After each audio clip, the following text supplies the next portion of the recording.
participar de cosas que realmente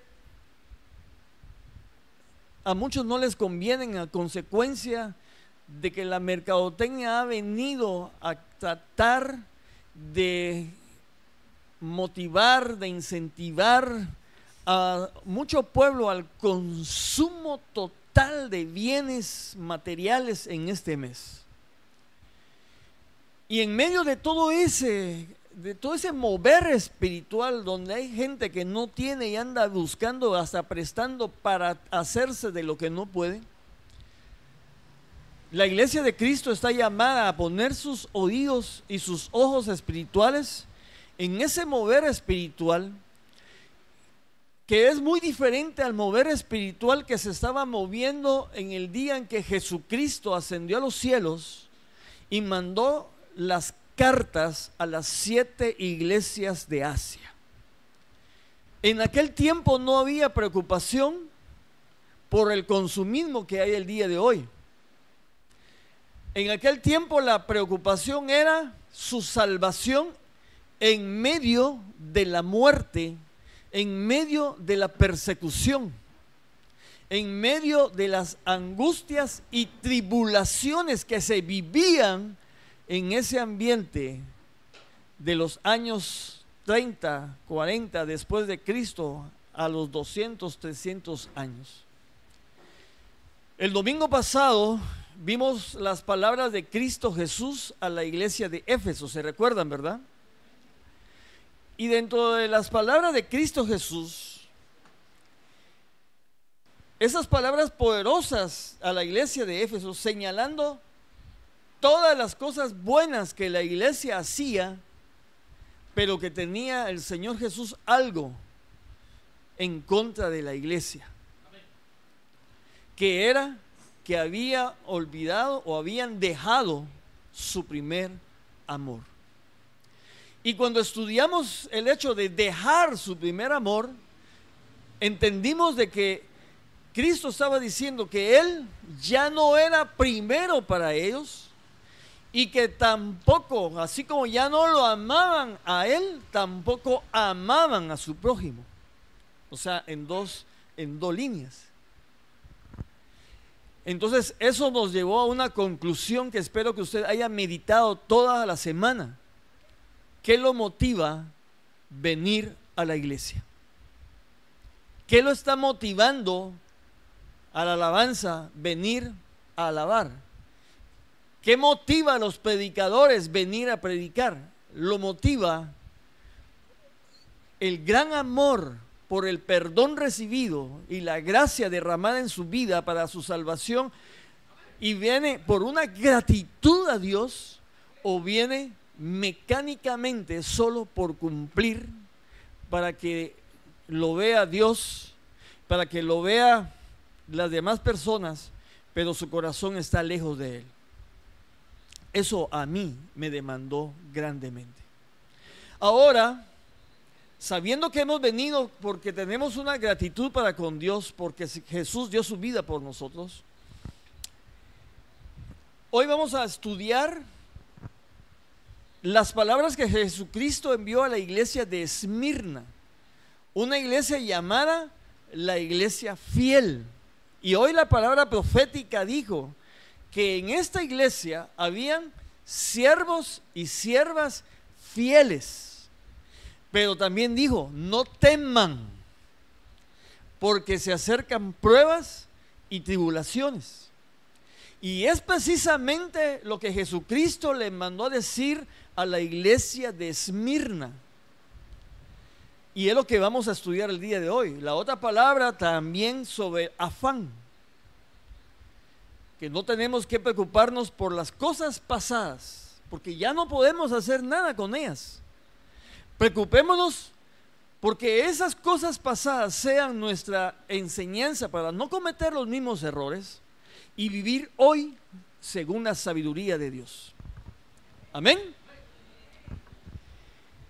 Lo primero que vamos a ver son las palabras que Jesucristo dijo en Apocalipsis 2:8. La Reina Valera dice: y escribe al ángel de la iglesia en Esmirna.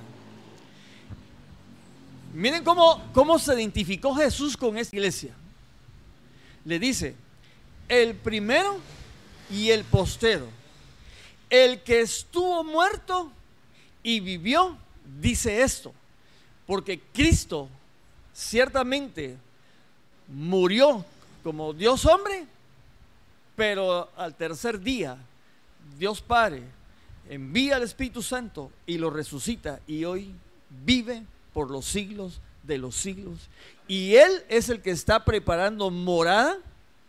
Él es el que está enviando estas últimas palabras que deben de ser muy importantes para usted y para mí como iglesia, porque estas palabras, dice el apóstol Juan, que Dios Padre se lo dio a su Hijo para que se lo revelara a sus siervos. ¿Y quiénes son sus siervos? La iglesia, nosotros. Entonces, ya sabemos que cuando Cristo le dice al apóstol Juan, escribe el ángel, se está refiriendo al pastor de la iglesia de Esmirna llamado Policarpo. Ya vamos a hablar de él. ¿Y cómo era la iglesia de Esmirna? La iglesia de Esmirna tiene un significado. Su palabra significa mirra.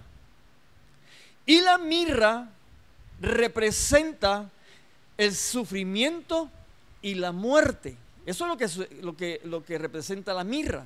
Por eso cuando los tres sabios que vinieron del oriente, cuando Jesucristo nace, ¿qué fue qué regalos le dieron los sabios? O los magos, dice una versión, pero son sabios. ¿Qué le regalaron a Cristo? Le regalaron incienso, que representa las oraciones de los justos que subieron al cielo, incienso.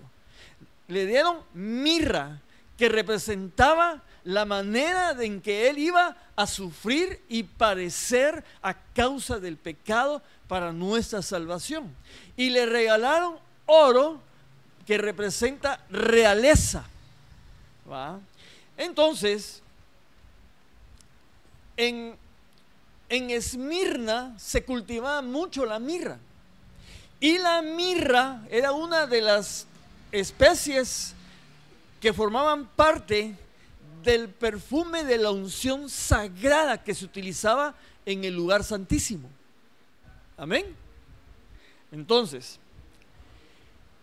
esta ciudad, la ciudad de Esmirna, había sido destruida en el año 600 antes de Cristo.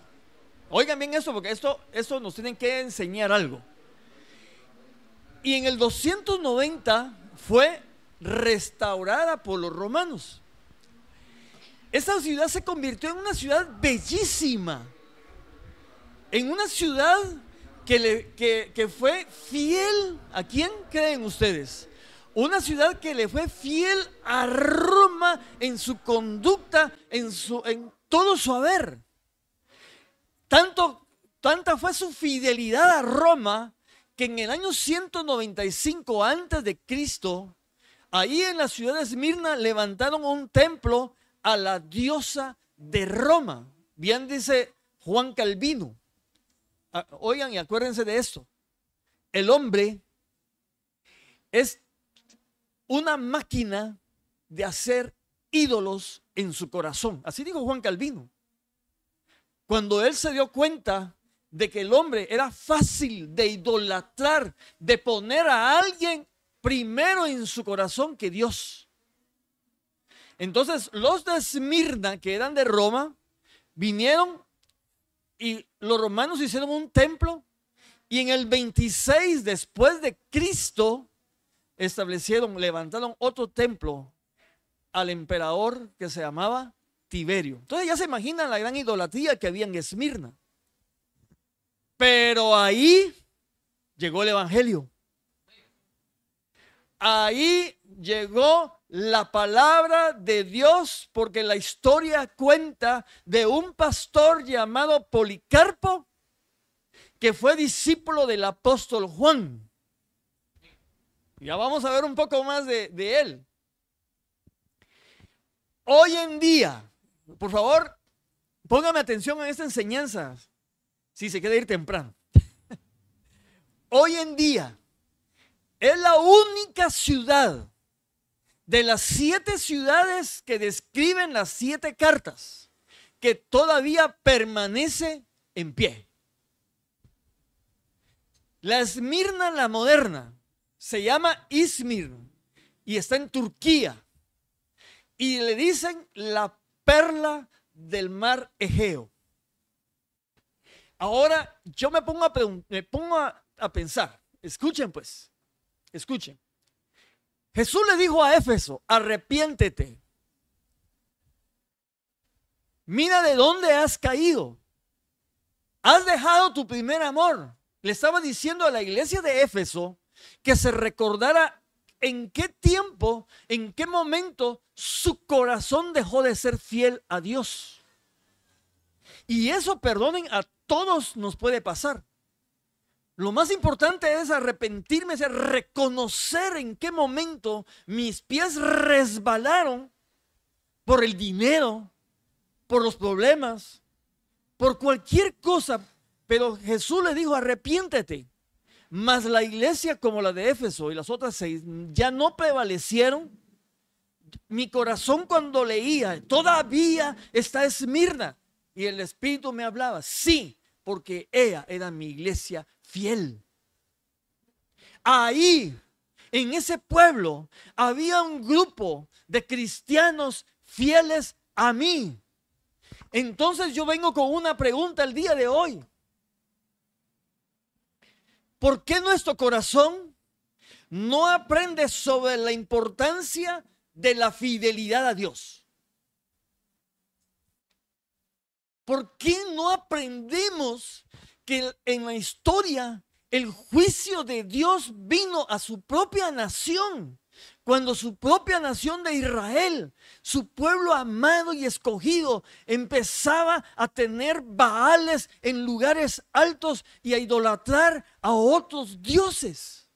El juicio de Dios venía y destruía, los entregaba a cautiverio. Pero cuando su pueblo se arrepentía, fiel y justo es Él para perdonar nuestros pecados. ¿Qué estamos haciendo hoy mal? ¿Estamos escondiendo que somos cristianos? ¿Estamos diciendo no a nuestra familia porque hay una herencia pendiente? ¿No estamos dando a conocer que soy un cristiano, que soy hijo de Dios en la empresa porque si no me pueden hacer de menos y me pueden echar? Cristo quiere que aprendamos de la historia, porque usted vaya a internet, miren las fotos de esta ciudad, qué preciosa y hermosa es esa ciudad. Porque esa ciudad alcanzó la misericordia de parte de Cristo, de parte de Dios, porque allí había 1, 2, 3, muchos fieles a Jesús. Eso me hablaba a mí, lo que dice en el Antiguo Testamento. Ando buscando tan solo a uno que haga vallado por mi pueblo, para yo hacer misericordia, y no lo he hallado. Mi casa, mi hogar puede estar completamente destruido, pero si el Señor toca mi corazón, y ese corazón de cualquiera de la familia es alumbrado por Dios y redarguido a buscar a Cristo, entonces no dude que la misericordia de Dios va a venir a toda su familia, pero usted tiene que ser fiel hasta la muerte. ¿Lo cree? Yo no me voy a jactar, pero le doy la gloria a Dios que el evangelio vino a mi casa en el momento de enfermedad mortal, en el momento de una enfermedad que no tenía cura en ese tiempo. En ese momento Dios mandó a alguien y tocaron la puerta de nuestra casa para invitarnos a un retiro. Yo no quise ir porque era un corazón tan terco y tan duro. Esmirna está todavía de pie. Allí también hay un montón de corazones tercos y duros. Pero cuando hay alguien ahí dentro, ahí que hace vallado, donde Dios pone sus ojos, aquí hay. Entonces, ¿por qué? ¿Por qué hay misericordia de los demás? Porque sabe Dios que la gente que es fiel va a hablar de Cristo y va a poder alcanzar esos corazones antes de destruirlos. ¿Me explico? Fue lo que pasó en nuestro caso. El Señor tocó el corazón de mi esposa. Después mi esposa llevó a mis hijos. Después era una guerra familiar porque ya no era solo ella. Ya eran mis 4 hijos y ella. Comíamos, papá, ore. Papá, ore. Papá, vamos a la iglesia. Papá, era una situación como quien dice 5 contra 1. Dios quiere hacer de usted una lámpara, una luz, un hombre, una mujer fiel para que mire la gloria de Dios su familia. ¿Lo cree, hermanos? Bueno.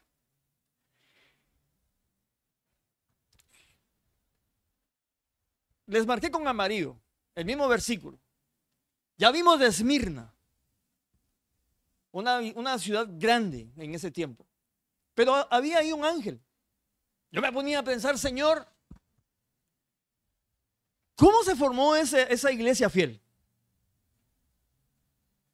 ¿Cómo es que dentro de un mundo pagano había una iglesia fiel? Bueno, había un pastor, un obispo, dice la historia, llamado Policarpo.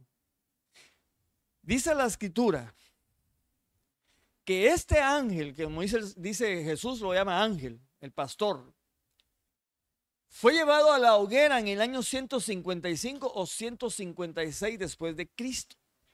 Fue llevado a la hoguera. Fue condenado a muerte. ¿Y saben por qué? Por negarse a decir, César es el Señor. Y dice que cuando el procónsul le conminió, jura y te pongo en libertad. ¿Saben dónde estaba sucediendo eso? En el Coliseo Romano. En esa ciudad que era tan fiel a Roma y a sus dioses paganos, había una diosa que ahorita lo van a conocer hoy. Todos los romanos, incluyendo judíos, le dijeron a las autoridades que matara a todos los cristianos. Policarpo fue ido a traer a su casa y lo llevaron al Coliseo donde estaban otros cristianos. En el camino, ¿saben qué le decía la policía a Policarpo? Eso está en la historia. Lo pueden buscar en internet, en varias fuentes. Diccionarios bíblicos también. Dice que la policía, los romanos le decían, ten un poco de incienso. Quema este incienso a la estatua del César y di, César es el Señor y te perdonamos. En el carro, jalado por caballos. Y él se quedó pensando, les dijo, no. ¿Qué fue lo que hizo el romano? Se enojó tanto, anciano de 86 años, lo agarran y lo tiran, caminando el carro, lo tiran del carro, cae y se vuelve a levantar el pastor. Se vuelve a levantar y empieza a caminar hacia el Coliseo porque ya no lo dejaron subir. Mi pregunta es, ¿de dónde sacó esa fortaleza Policarpo? ¿De dónde surgió esa fe que no le importaba ir a la hoguera, ir a la muerte? ¿Es así nuestra fe el día de hoy? Lo llevaron al Coliseo y dice que habían unos cristianos que decían, yo soy fiel hasta la muerte de Cristo, y llamaron el nombre no me recuerdo ahorita, llamaron a uno, y cuando vio las fieras, cuando vio los leones, agarró el incienso. César es el Señor. Ahí se arrepintió, le dio la espalda a Cristo y lo dejaron con vida. Y vinieron otras familias. ¿Qué piensan ustedes de una familia que tiene a sus hijos en sus brazos y vienen los leones y le dicen, digan, César es el Señor, solo Cristo es el Señor? Y le dice eso está en los anales de la historia, un papá le dice a su hijo, hijo, no temas, Dentro de un momento nos vamos a ver juntos allá en el cielo. Miren qué fe. ¿Dónde está esa fe en nosotros hoy? ¿Dónde está? Nuestros hermanos, los hermanos de Esmirna. Un pastor que le fue fiel a Cristo. Dice que este pastor, caminó con muchos de los que habían visto resucitado a Jesús. Ahora entiendo lo que el apóstol Pablo decía. Tengan cuidado con las compañías, porque las malas compañías corrompen las buenas costumbres. Si yo voy a tener amistad, si yo voy a tener amigos cristianos, voy a tener que venir y pensar si esta persona, si este hermano me va a ayudar a subir, a crecer, a madurar, o en lugar de madurar, esta persona, este hermano me va a ayudar a apartarme del camino correcto. Policarpo se sentaba, dice que se sentaba a enseñarle en la plaza, que tu micrófono, que tu alabanza, que se sentaba y les hablaba acerca de Cristo. Juan se encargó de discipular el apóstol Juan se encargó de discipular a Policarpo. Entonces ya vemos nosotros la importancia de poder tener buenos mentores en la vida personal cristiana. Mi pregunta es, o la pregunta del Señor que me hacía mi corazón cuando estaba haciendo el tema: ¿a qué te vas a negar para seguir fielmente a Cristo? ¿Qué va a hacer? ¿Qué va a hacer usted? Estos cristianos de Esmirna, nuestros hermanos, dieron su vida, entregaron su vida por amor a Cristo. Jesucristo le dice a sus discípulos: si alguno quiere venir en pos de mí, niéguese a sí mismo, tome su cruz y sígame. Los de Esmirna se negaron. Los de Esmirna tomaron su cruz. Se fueron a la muerte. Siguieron a Cristo, porque Cristo fue a la muerte, pero resucitó y vive. Y eso es lo que le espera a aquel que tome hoy su cruz y lo siga. Pero se tiene que negar. Hermanos amados, uno puede tener ropa bonita, buenos lentes, computadora, nada nos vamos a llevar. Le pueden conseguir una caja de oro. Perdonen, usted lo entierran con una caja de oro y mañana la están sacando de ahí, lo están dejando sin nada.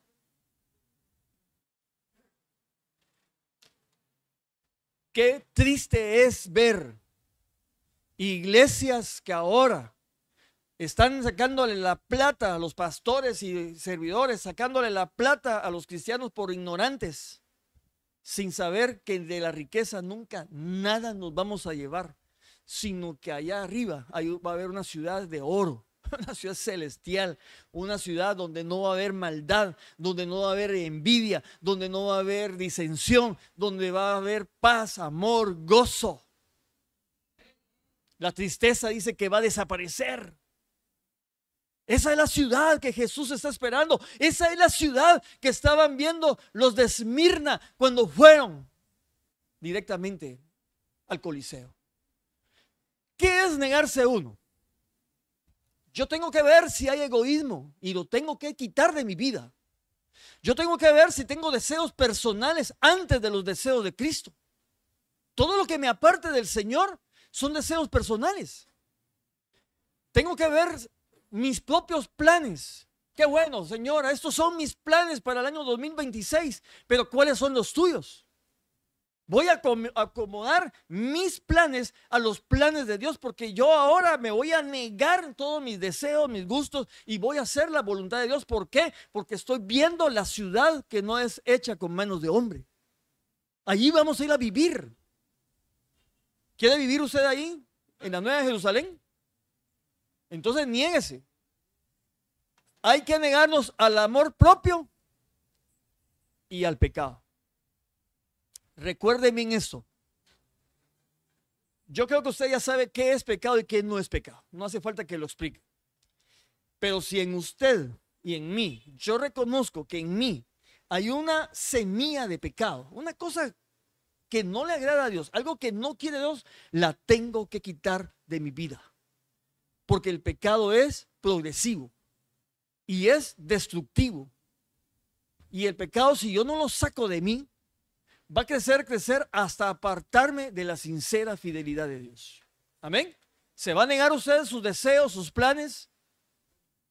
¿Ah? Ay, Dios mío. Tomar su cruz significa, a ver, ¿quiénes van a tomar su cruz?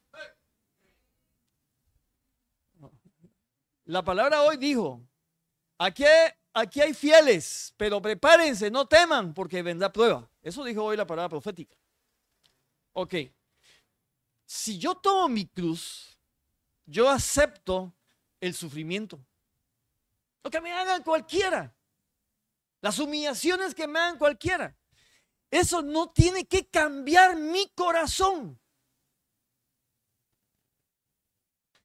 Si tomo mi cruz, también significa que voy a saber que estoy en pruebas, pero no voy a dejar ni de amar a Cristo, ni de servirle a Cristo, ni de servirle a mi prójimo.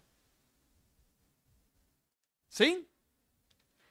Otra cosa más, las responsabilidades que conllevan tomar su cruz. Estamos en alabanza, hay una responsabilidad. Estamos asignados a la puerta, hay una responsabilidad. Estamos asignados al portón, hay una responsabilidad. Están asignados a predicar la palabra a los hermanos, tienen una responsabilidad. Vamos a asumir la responsabilidad que conlleva seguir a Cristo. Como quien dice, te asignan para predicar tal fecha. Eso me ha pasado muchas veces. Pastor, va a ir a Quetzaltenango. ¿En qué fecha? Tal fecha. Y yo ya tenía planes. Señor, dijo, toma tu cruz. Niégate a ti mismo. Sígueme, dijo Jesús. Pastor, yo soy dispuesto. Yo voy. ¿No le agradará eso a Dios que usted lo ponga en práctica? Qué bendición que hoy está aquí. Vigilia. Es que terminamos muy tarde, me da mucho sueño. Niéguese. Niéguese a sí mismo. Es que va a haber un convivio. Niéguese. A nosotros nos ha tocado con el hermano Mauricio. Nos exigían estar en el, bueno, no nos exigían, pero nos decían, tienen que estar ustedes en el convivio tal día, tal viernes, a tal hora, toda la noche. Y yo me quedé un viernes ahí y dije, ¿qué hago yo aquí? ¿Qué hago yo aquí con esa música del mundo y licor y amigos y los cristianos? ¿Dónde están? Ah, no, dije yo. Ya no más me vuelvo a quedar aquí. Y solo llegaba a traer mi churrasco, eso sí, y afuera, a la iglesia, para acá. Hay un precio que pagar, hermanos. Y yo quiero que usted vea que los de Esmirna pagaron un precio y que usted se va a preparar con estas enseñanzas a pagar el precio, pero la gloria venidera será mucho mejor que la postera. Esa gloria, mis amados hermanos. Amén. Sígame, dice Jesús. Se trata de vivir en sacrificio vivo y santo, agradable al Señor, aún con riesgo de perderla terrenalmente, pero ganar la vida eterna. Sígame, dice el Señor. Muy bien. Ahora, Jesús le dice a la iglesia de Esmirna, yo conozco tus obras y tu tribulación y tu pobreza. Oigan, por favor. Pero tú eres rico. ¿Cómo así? Entonces, ¿en qué quedamos? Van a decir algunos. O es pobre o es rico. La Biblia no se contradice. Y la blasfemia de los que se dicen ser judíos y no lo son, sino sinagoga de Satanás. Eso es lo que a mí no me cabe en la cabeza. Pero vamos paso a paso. Esa palabra tus obras no la voy a explicar mucho porque realmente no aparecen en los manuscritos más antiguos.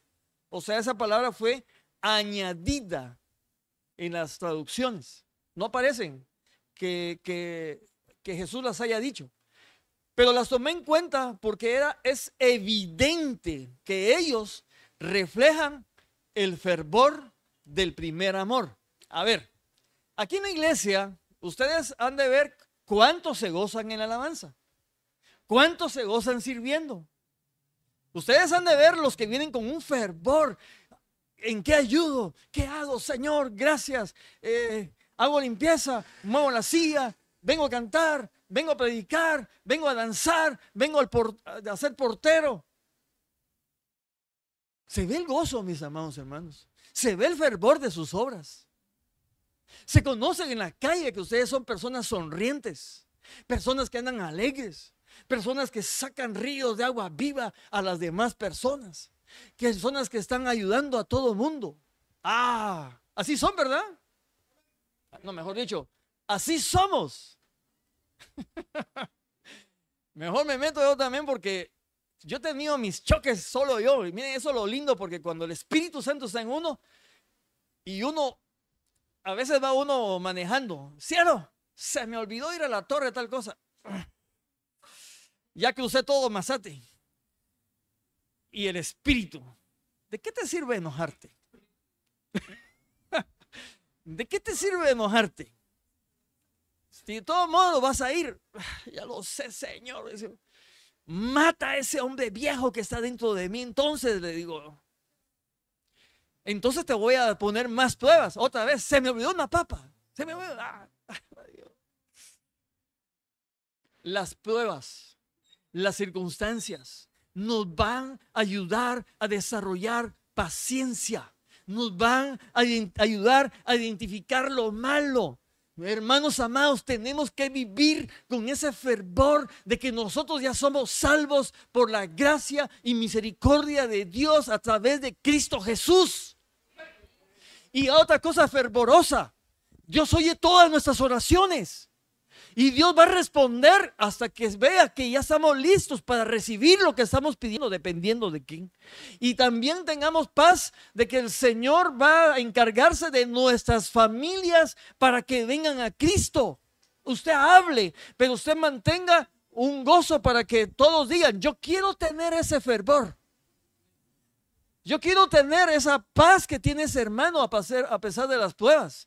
Yo quiero tener esa alegría. Yo quiero tener ese deseo de también danzar, de poder decirle al Señor, tú eres santo, gracias. Y de poder alabarlo y bendecirlo, aunque sea mi trabajo. Tenemos que ser luz. Y Jesús, bueno, la palabra dice, de tus obras, pero yo sé que esas obras reflejaban el primer amor. Tu tribulación y pobreza.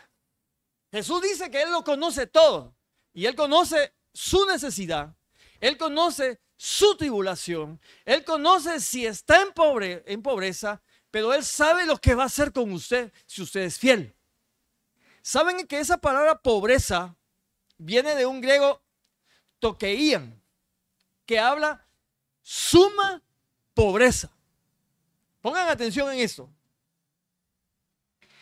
Normalmente, ¿quiénes aceptan el evangelio de Cristo? A ver, no. Cuando usted va, por ejemplo, usted va a un grupo de compañeros de trabajo y usted les va a hablar de Cristo a todos. Algunos, lo primero que hacen es, ya no quiero ir ahí. Si muchos se quedan dos o uno entre ese grupo. Ese uno o esos dos representa aquel grupo de personas que tienen un espíritu humilde. Las personas más humildes son las que primeramente reciben el mensaje de la palabra de Dios. Las personas en angustia, las personas en tribulación también. Entonces, imagínense que llegó Juan, el apóstol, el pastor Policarpo, empieza a hablar del evangelio, las personas más humildes de ese territorio se rindieron a Cristo, y cuando se rindieron a Cristo se convirtieron en enemigos de los judíos, de la sinagoga, y enemigos de los romanos, de los gentiles. ¿Y saben qué fue lo que hicieron con los cristianos de Esmirna? Como la autoridad de Roma podía hacer todo, incluso se muere, matar a cualquiera, los judíos y los romanos se unieron y le quitaron el trabajo a todos los cristianos. No solo ya eran humildes, porque la gente humilde es la que recibe a Cristo más fácilmente. Usted es humilde. Usted es humilde. Por eso está aquí, no porque sea bueno. Le quitaron sus propiedades, le quitaron sus oficios, los echaron a la calle, empezaron a vivir como mendigos. Pero en medio de estar mendigando, en medio de la escasez, se mantenían unidos y compartían lo que tenían entre ellos. ¡Ah, qué diferencia la del día de hoy! No tengo dinero para ir a la iglesia, no tengo para el pasaje, mejor no voy a ir, pero voy a comprar una Coca-Cola a la tienda. Eso yo lo he visto. Yo lo he visto. Cuando en aquellos tiempos las personas que querían conocer de Cristo caminaban 4, 5, 6, hasta 7 kilómetros para ir a escuchar la palabra de Dios. Ahora la gente no quiere, que mucho calor. Y en aquel tiempo no había ni sonido, no había ni techo. Debajo de árboles se reunían. Debajo del sol. ¿Cómo ha cambiado verdaderamente la condición del corazón del cristiano? Lo más difícil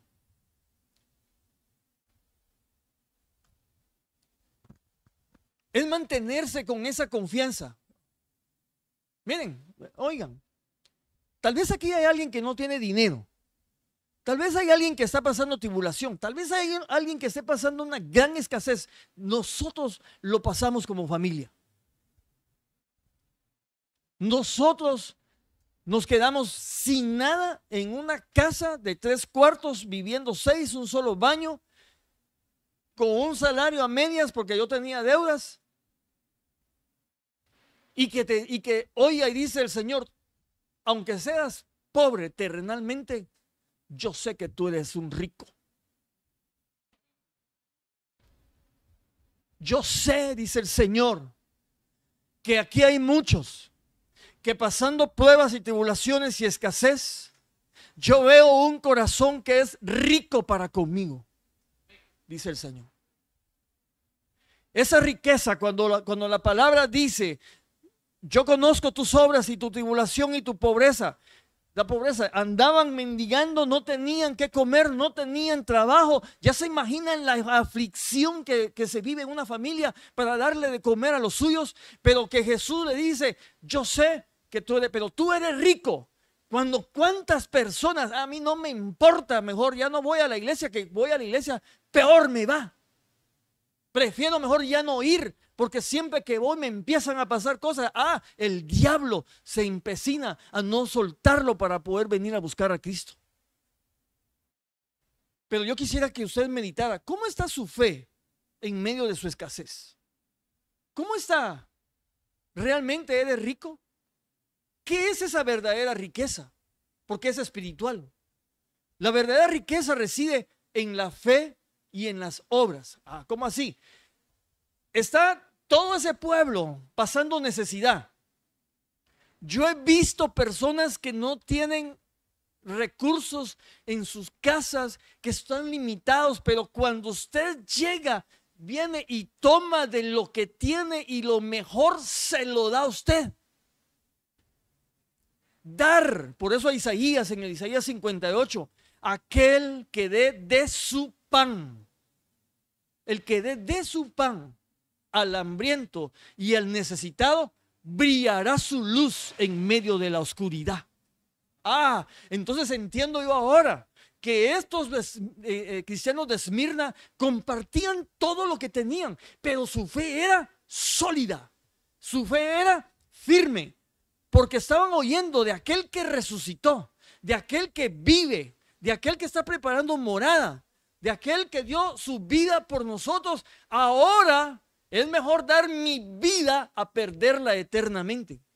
Es mejor dar mi vida a Cristo que perderla eternamente.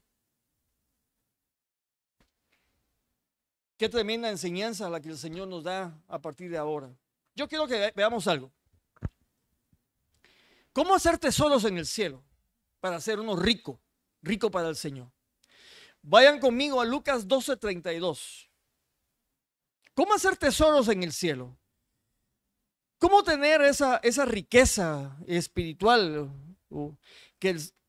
Aquellas obras que son riqueza espiritual para Cristo. Esas obras que Él quiere que nosotros hagamos. ¿Ya están conmigo en Lucas 12:32? Lea ahí porque eso no va a estar acá. Dice: no temáis, manada pequeña. ¡Hala! ¿Cómo nos habla el Señor, va? No temáis, manada pequeña, porque a vuestro Padre le ha placido daros el reino. Vended lo que poseéis. Y dice: y dad limosna. Esa palabra en otra versión dice: ayuda al necesitado. Dale al que necesita.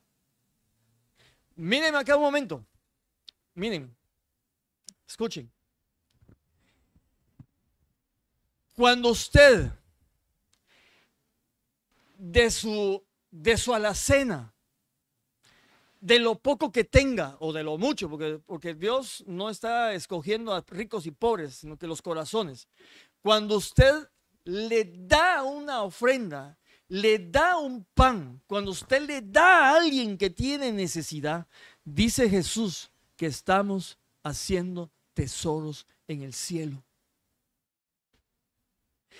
Y eso que damos, lo que compartimos, se convierte en una evidencia de que somos ricos en fe para con Él. Amén. No le niegue darle al menesteroso. Miren, yo eso ya lo conté una vez. Qué tristeza cuando los niños se paran en los semáforos, estar dando un quetzal a cada niño. Un quetzal. Pues don Oscar Herrera, cuando empezó en el evangelio y estaba en escasez, yo tenía siempre la cajita de mi bus lleno de quetzales, de monedas. Y cada vez que paraba, yo siempre le daba, ancianos, niños, siempre un quetzal, un quetzal. Y siempre había. Pero vino el diablo a través de una noticia, porque las palabras son las que contaminan el corazón. Cuidado quién habla con el diablo o quién le pone atención al diablo. Hay que reconocer cuando hay palabras que no son acorde a las escrituras de Cristo. Y yo escuché que decían que estas personas ganan hasta 10,000 quetzales al mes porque reciben tanto. Hicieron una matemática y entonces dije, oh, estos ganan más que yo. Entonces dejé de dar. Lo que yo no me di cuenta, que la acción de darle a un pobre me estaba haciendo rico en el reino de Dios, y que Dios siempre iba a suplir e iba a dar en abundancia al que da en abundancia. Pero pasó el mes y a fin de mes yo necesitaba comprar algo y agarré la cajita, no tenía un solo quetzal. Tampoco tenía en el banco, tampoco tenía en mi casa, tampoco tenía en mis bolsas. Señor, me quedé sin nada. Y el Espíritu me recordó: ¿te acuerdas que cuando tú dabas al pobre y al menesteroso, siempre tenías para dar? Ahí vayan a leer segunda Corintios 12. Sí. Ay, Señor, pues ese es el precio de estar escuchando la voz del enemigo y de dejar de ser dadivoso. Vayan conmigo ahora a Lucas 18, 22. Ahí mismo adelantito. El joven rico se presenta y le dice Jesús, ¿va?, que todo lo que Jesús le demandaba, porque él quería la vida eterna, y Jesús contesta en el 22, y oyendo esto le dijo: aún te falta una cosa para el reino, para la vida eterna. Vende todo lo que tienes. Por favor, esto no es literal. No vayan a pensar de que estamos diciendo vaya y venda todo lo que tiene. No es literal. Esto es una prueba que Jesús le está dando porque sabía que él amaba la riqueza. Vende todo lo que tienes y dalo a los pobres. Dalo a los pobres. Muy bien. ¿Se dan cuenta que los pobres han sido elegidos por Dios para ser ricos en fe? Que en la pobreza es cuando más confiamos en Dios. Que cuando estamos en tribulación, escasez, es cuando nuestro corazón se voltea a verlo a Él. Nosotros cada vez, oigan, así dice Santiago. ¿Dónde está? Vayan conmigo a Santiago. Vamos a ver si es Santiago o es Primera de Juan.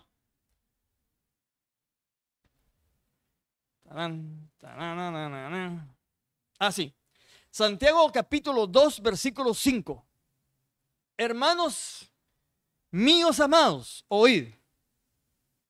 ¿No ha elegido Dios a los pobres de este mundo para que sean ricos en fe y herederos del reino que ha prometido a los que le aman? ¿Ya leyeron ese versículo? Mírenme acá. Mírenme acá. Aquí hay una familia pobre. Dios ha escogido a los pobres para que sean ricos en fe. Los pobres, las personas que pasamos, porque yo pasé pobreza también.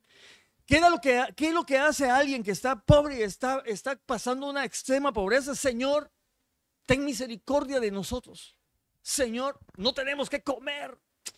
¿Qué vamos a hacer? Y de repente tocan la puerta y llegan, miren, yo le traigo esta porción. Yo le traigo frijol, arroz, maíz, lo que sea.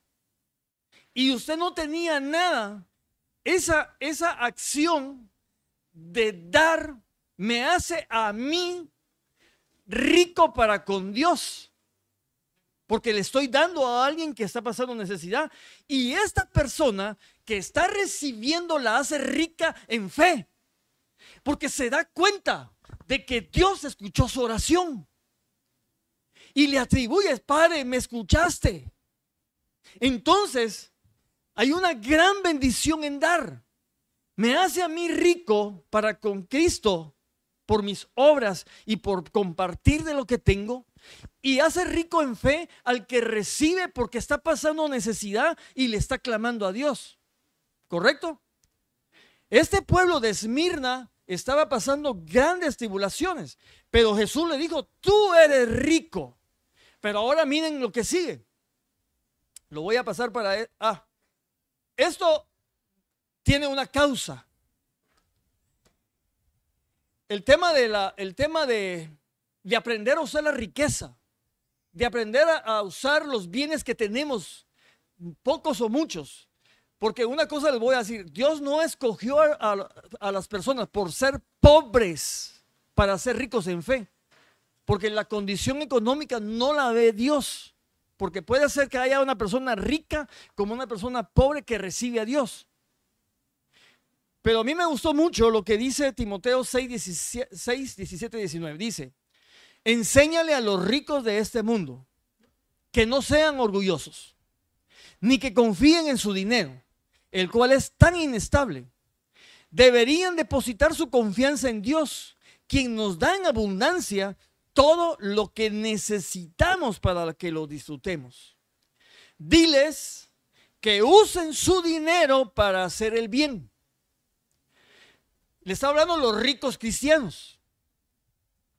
Deberían ser ricos en buenas acciones, generosos con los que pasan necesidad y estar siempre dispuestos a compartir con otros.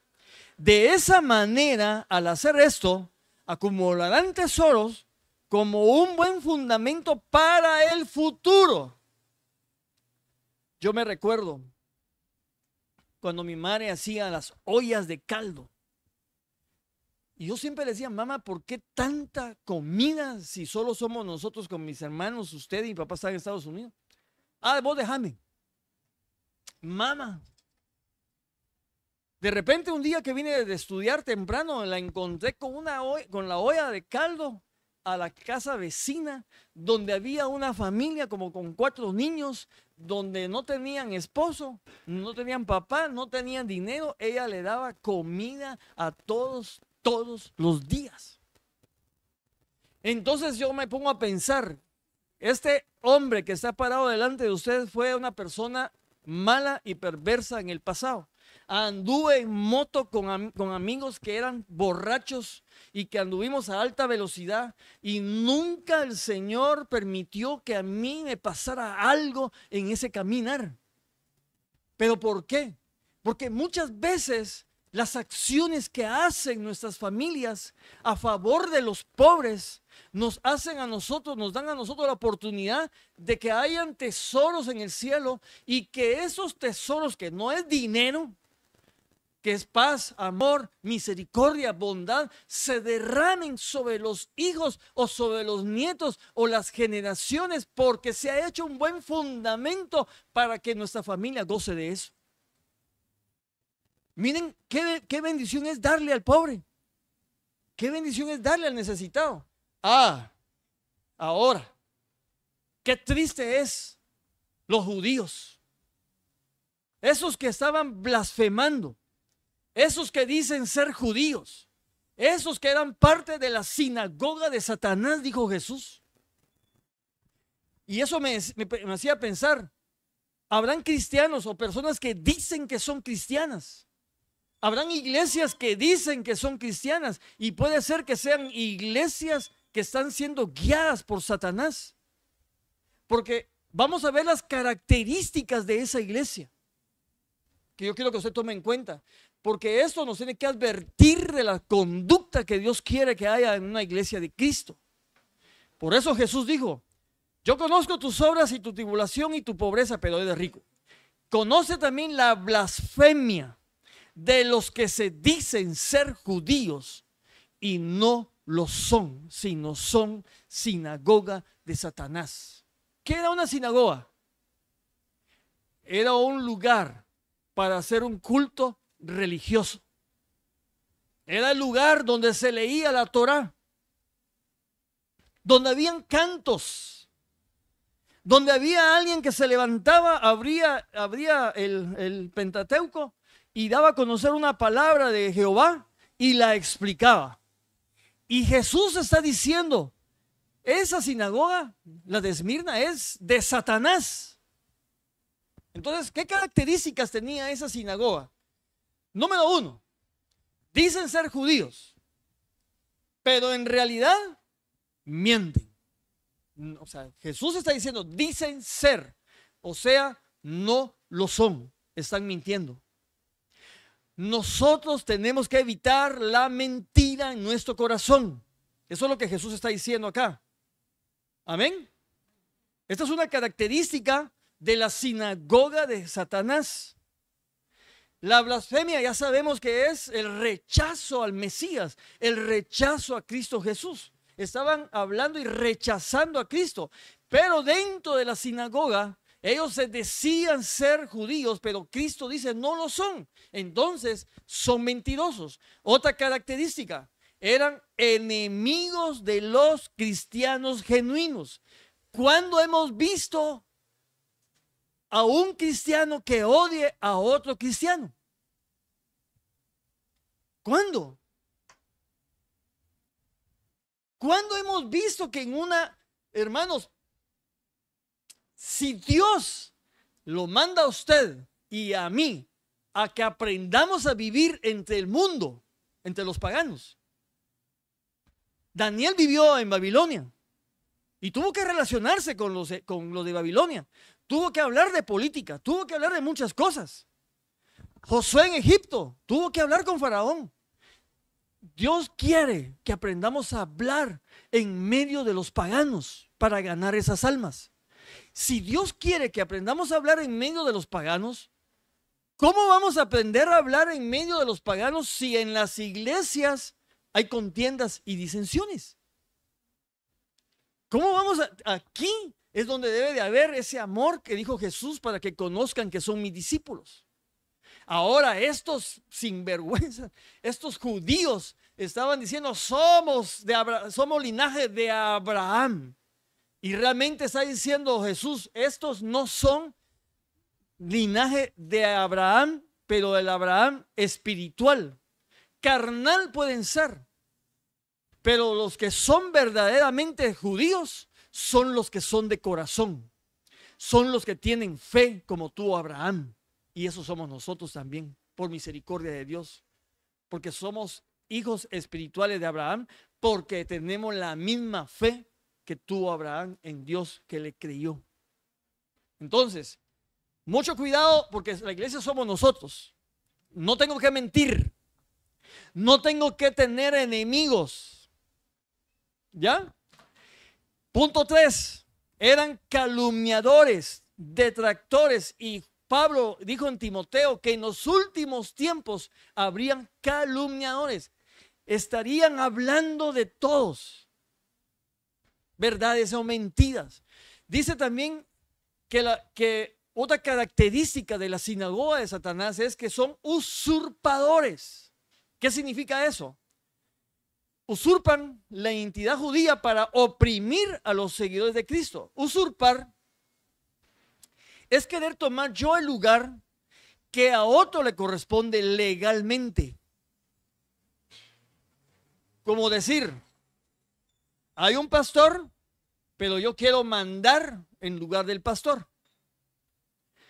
Hay un gerente, pero cuando él no está, yo voy a mandar en lugar del gerente, sin consentimiento. Eso es usurpar. Miren las características para nosotros. Y eran acusadores de los hermanos. Hermanos amados, el diablo siempre lo va a acusar a usted de sus pecados.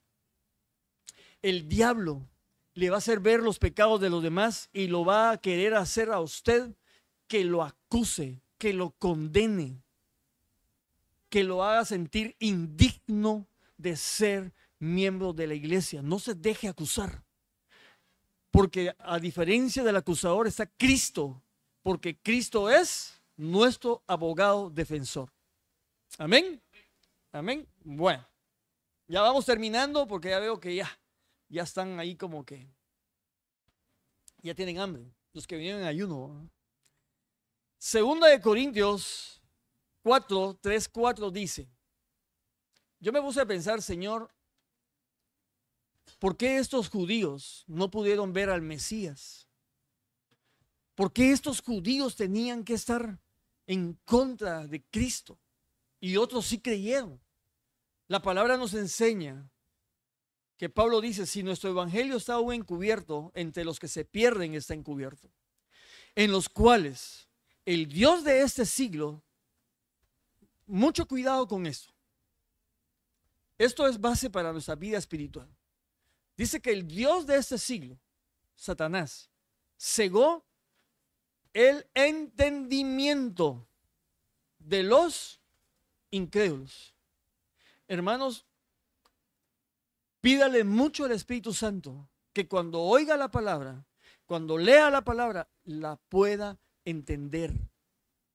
Aquella persona que puede leer toda la Biblia, puede leer todo el Nuevo Testamento, pero a la hora de leer no se detiene porque dice, puchica, Señor, esto me estás hablando. Esto es una verdad. Qué tremendo es, o sea, la reflexión, el alumbramiento, el discernimiento. Una persona que no entiende nunca va a sentir un redarguir, nunca va a obedecer lo que dice la palabra. Entonces hay que tener cuidado que el enemigo no esté queriendo cegar su entendimiento, porque Dios lo que quiere es de que usted crezca y madure para poder ser llevado en la parucía en el momento que Él venga. Eso es lo que Dios quiere. Solamente los del 100% de fruto. No van a ser los del 60 ni los del 40. Tenemos que dar fruto. Amén. Y ya para terminar, versículo número 10. Reina Valera. Dice Jesús: no temas en nada lo que vas a padecer. Precisamente lo que hoy vino a decir la palabra profética. No temas en nada lo que vas a padecer. He aquí, el diablo echará a algunos de vosotros en la cárcel. Miren el mensaje que se le dio a Policarpo. El diablo va a echar a la cárcel a algunos de vosotros para que seáis probados y tendréis tribulación por 10 días. Estos 10 días no es literal. Está hablando de un tiempo corto de tribulación. Tendréis tribulación por 10 días. Sé fiel hasta la muerte y yo te daré la corona de la vida. Esmirna sufrió 2 grandes persecuciones que nosotros no estamos sufriendo el día de hoy. Las únicas persecuciones que usted puede vivir es en el trabajo, es de sus vecinos.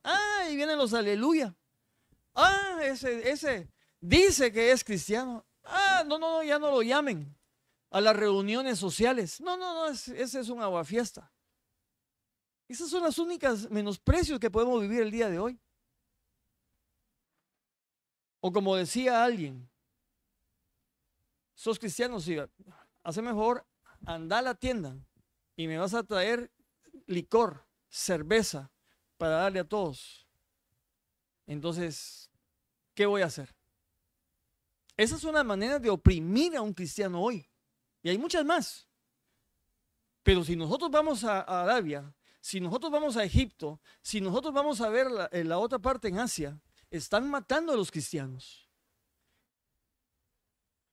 En la primera persecución murieron 1,500 cristianos. En la segunda murieron 800. ¿Saben para qué sirvió esto?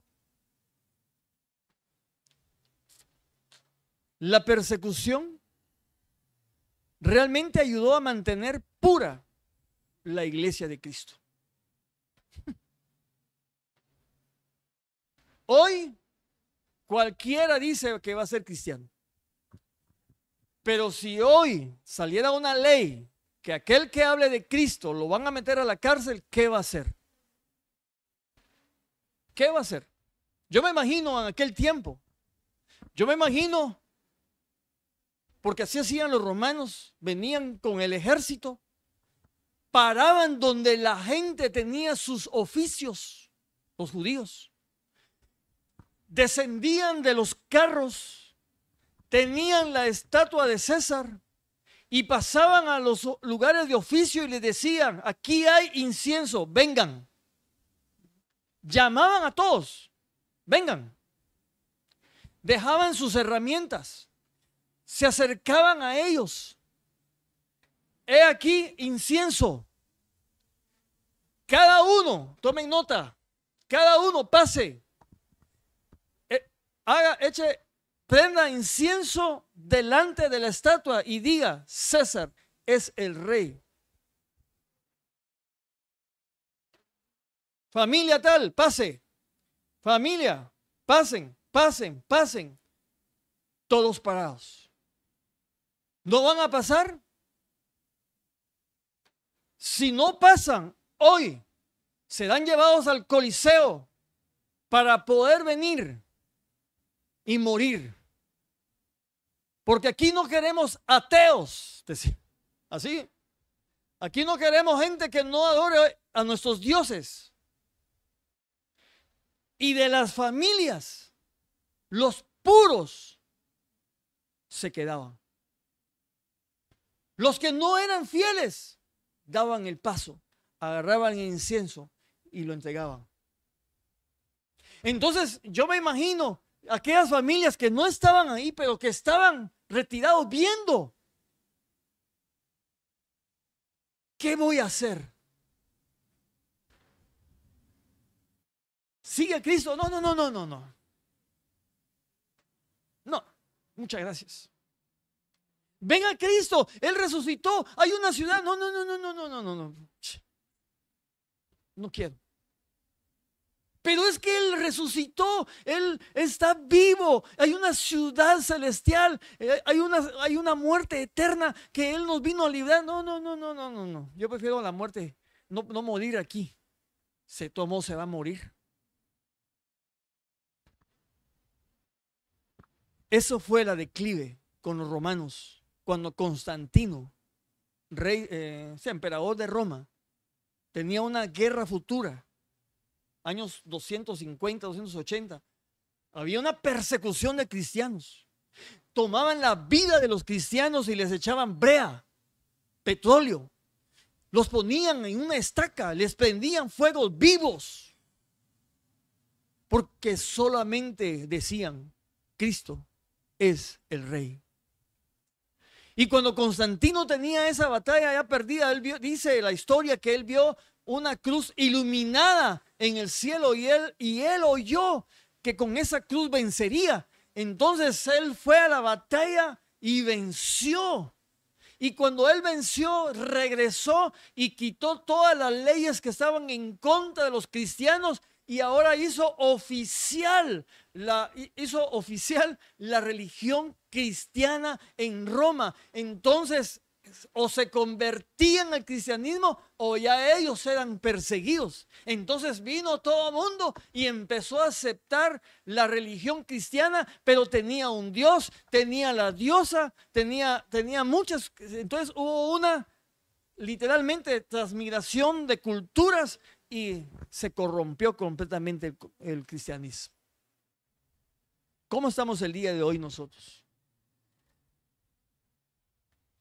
¿Qué es lo que hace falta para que la iglesia se mantenga pura?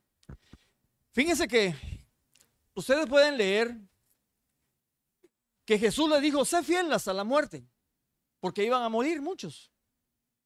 Pero les ofreció algo que con eso quiero terminando ya. La corona de la vida. No es una corona literal. No vayan a pensar que en el cielo usted va a recibir una de oro. No es literal, sino que es el premio de la vida misma eterna. Pero el lenguaje es precioso porque Jesús usa un lenguaje donde los esmirnos iban a entender. ¿Por qué? Miren cómo estaban ellos, los esmirnos, en ese tiempo. Ahí en Esmirna había un monte llamado Ageo. Ese monte había un templo a una diosa. Pero era un monte que tenía una muralla hermosa y era una ciudad preciosa. Y todos los de Esmirna conocían acerca de la corona de la torre. La diosa que adoraban ahí se llamaba Cibeles o Cibeles, la madre de los dioses. Y aparece con una corona de torres en los murales y también en monedas. Entonces, para los de Esmirna, todo el tiempo oían acerca de la corona de Roma, la corona de Cibeles, la corona. Entonces Jesús le dijo, yo no les voy a dar ninguna corona de esas. Yo les voy a dar la corona de la vida.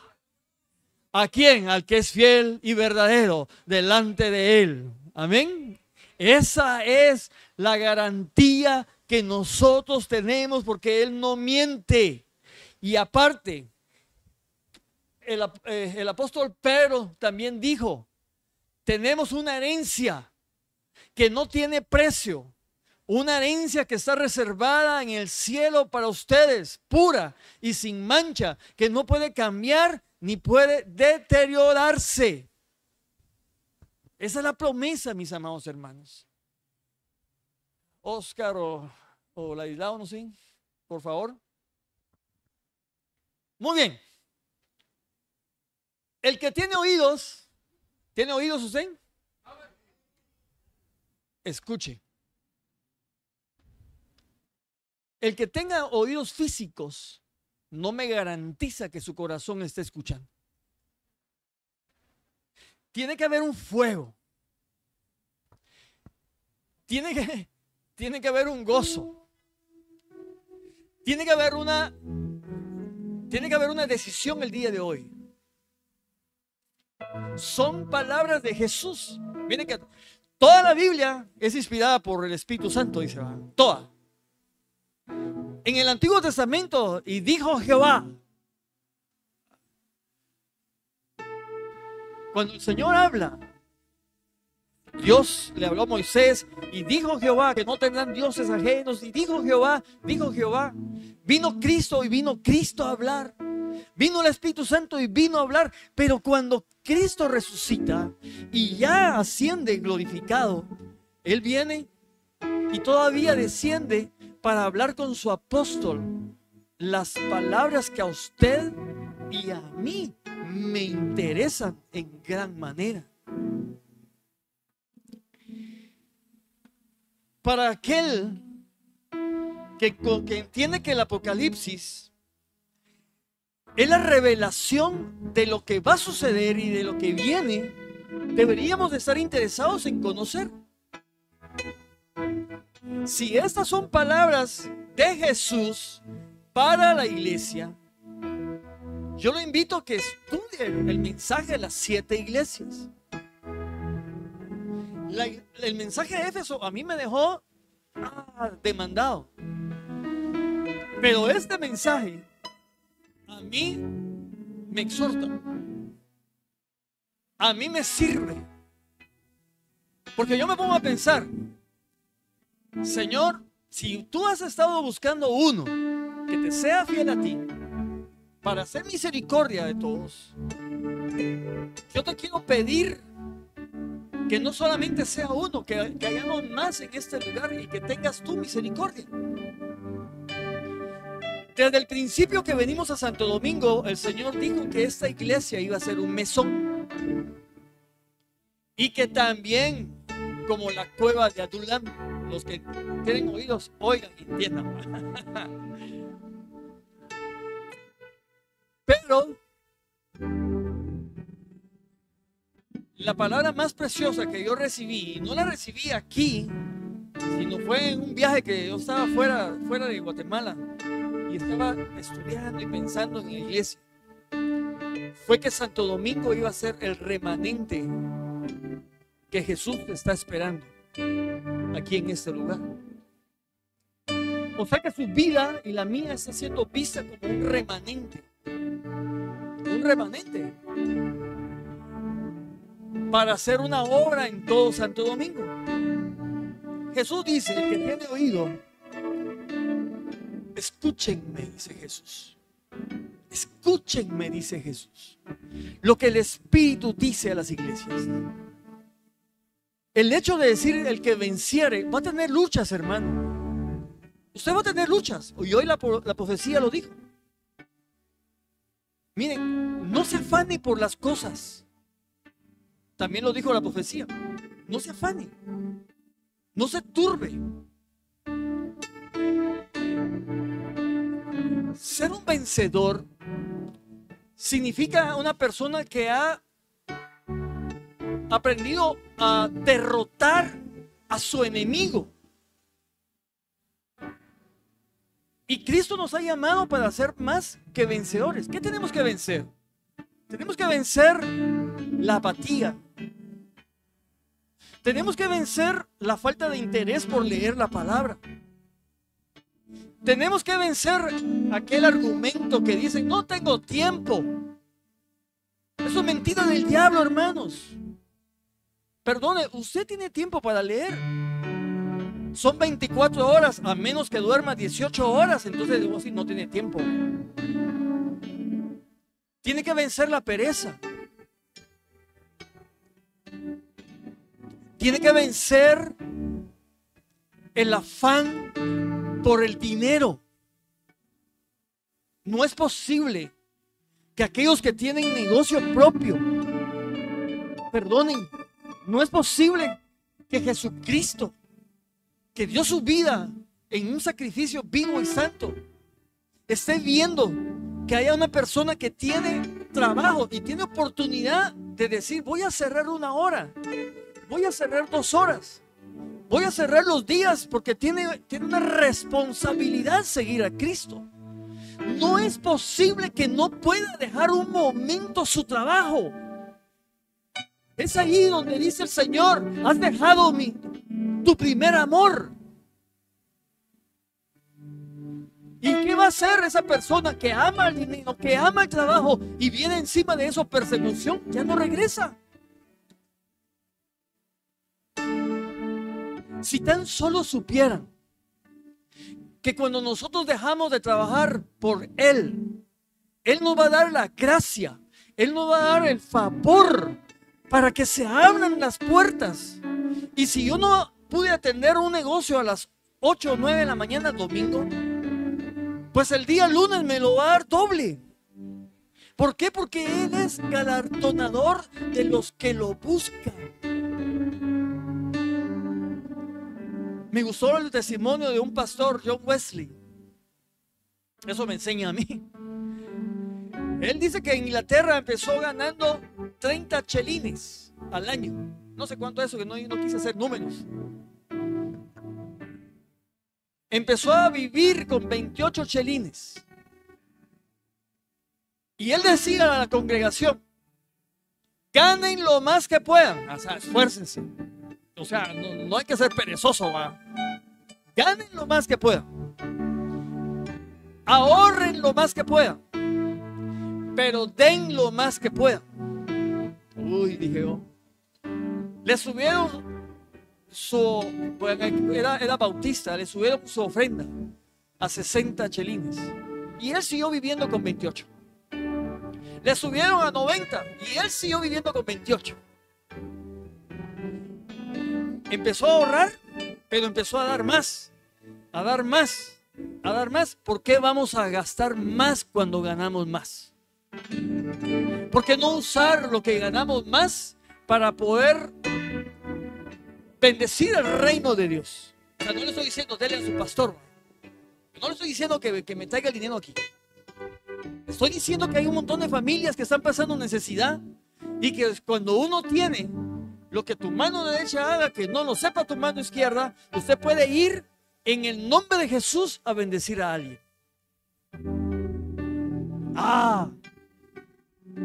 Cristo quiere que sea vencedor. Y lo más importante, no vamos a pasar la segunda muerte. Eso ya saben qué es, ¿verdad? Ya saben qué es la segunda muerte, ¿va? La primera muerte, todo mundo la va a pasar. Prepárese. Tenga una caja sencilla, un velorio sencillo, porque su cuerpo ya no está ahí. Usted ya está gozando, va a estar gozándose en el Señor. Deje todo ordenado, deje todo escrito. Pero la segunda muerte no la vamos a pasar nosotros. Pero si somos fieles a Él. Póngase de pie.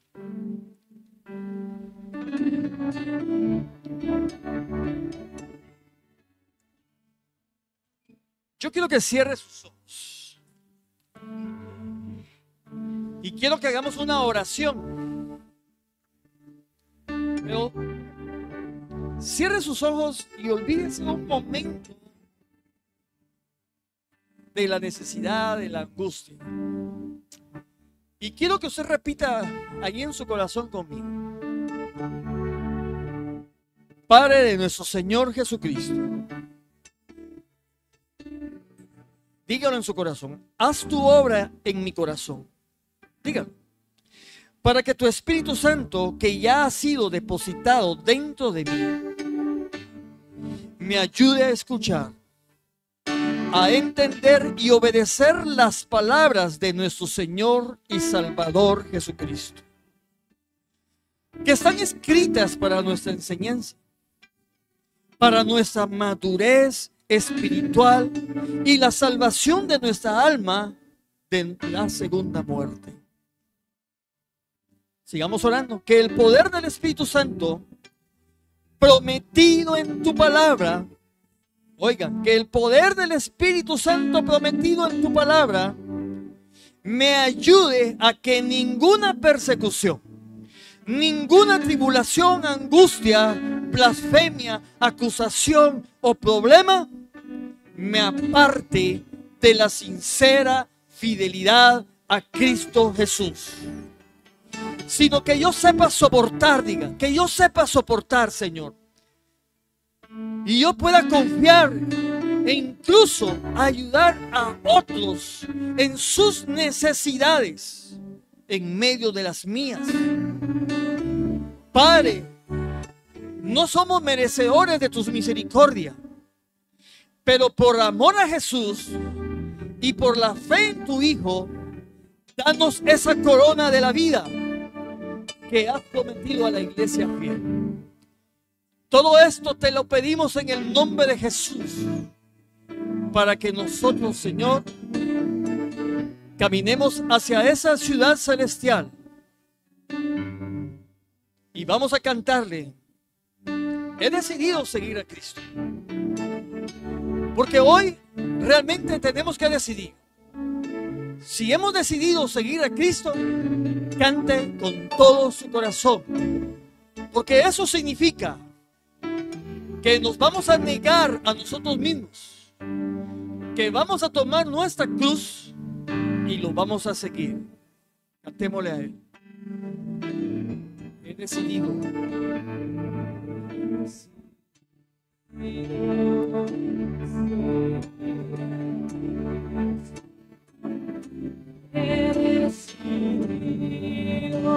Que lo oigan los cielos, que lo oigan los cielos, que lo oigan los ángeles, que lo oigan las potestades. Dígalo con todo su corazón.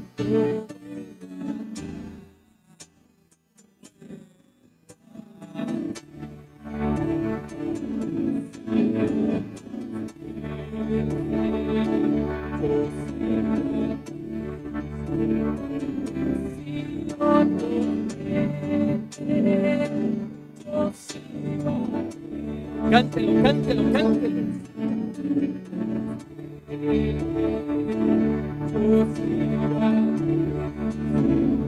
Abra sus labios. Abra sus labios. Ninguna potestad lo tiene que callar. Nadie le tiene que cerrar los labios. Digámoslo juntos. Oye, Señor, a tu iglesia, cántalo con gozo, cántalo con libertad. Hemos decidido seguir a Cristo. Dígalo, dígalo con libertad. Dígalo con libertad. Vuelvo atrás, vuelvo atrás. He decidido seguir a Cristo. He decidido seguir a Cristo. He decidido seguir a Cristo. No vuelvo.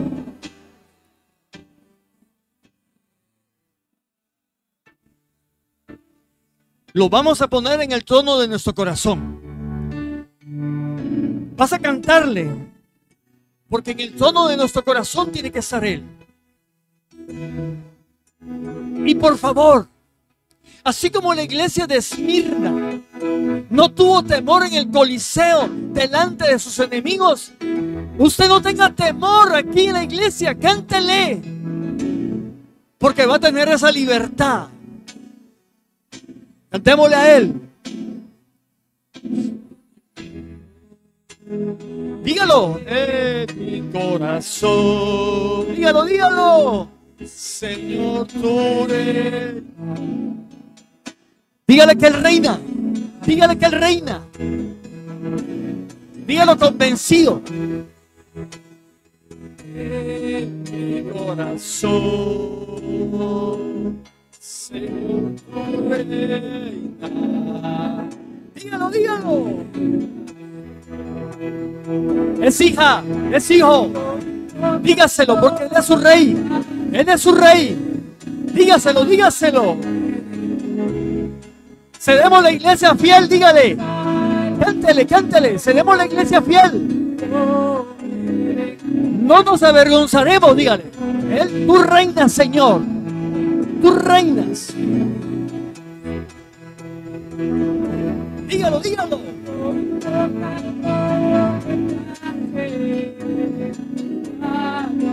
Vamos a hacer esa iglesia fiel, Señor. He aquí tu pueblo. He aquí tu iglesia. La que ha confesado sus pecados. La que reconoce sus errores. La que ha regresado a su primer amor. Aquí está.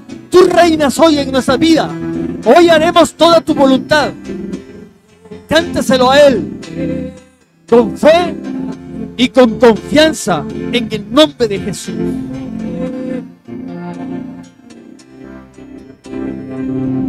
Vas a ver la gloria de Dios, siervo y sierva. Vas a ver la fidelidad de Dios.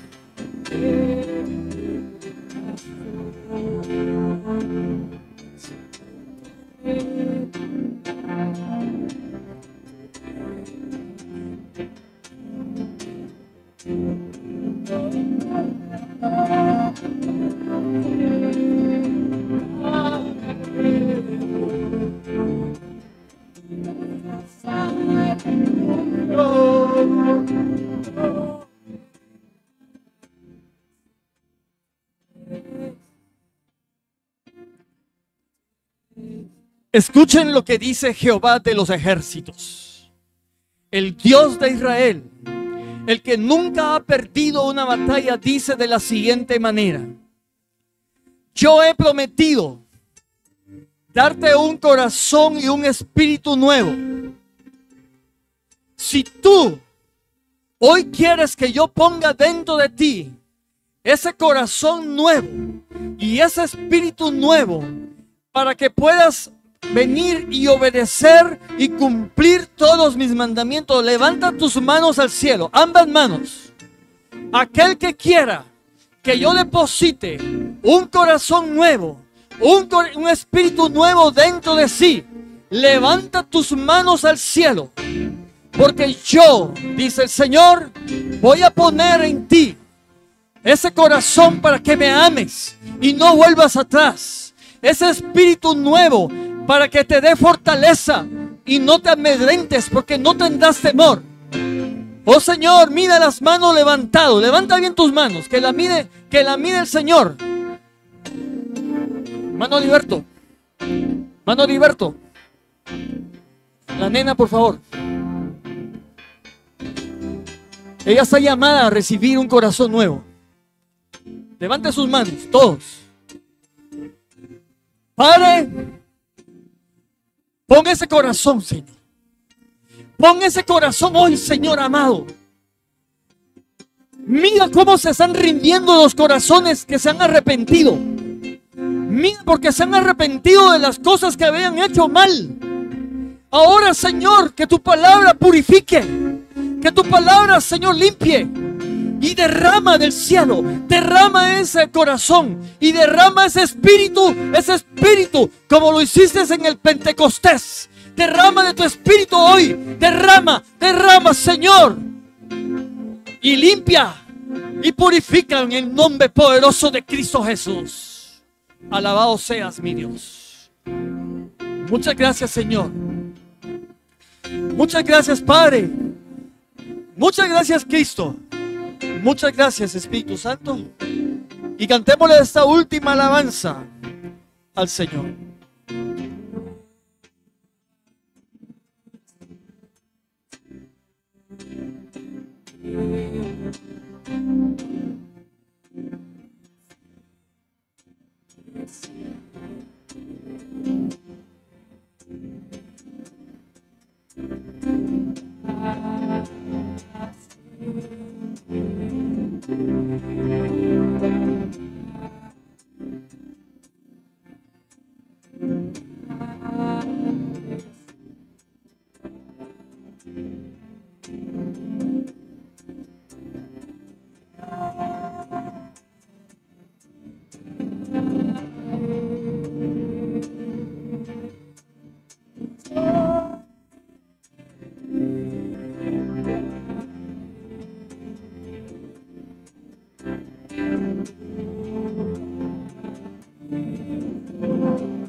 El día de hoy, Dios ha borrado todo tu pasado.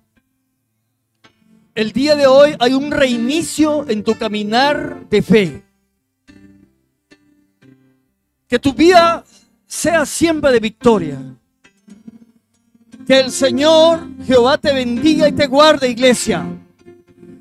Que Jehová haga resplandecer su rostro sobre ti y tenga de ti misericordia. Jehová alce sobre ti su rostro y ponga en ti paz. En el nombre de Jesús. Amén. Amén. Un aplauso al Señor.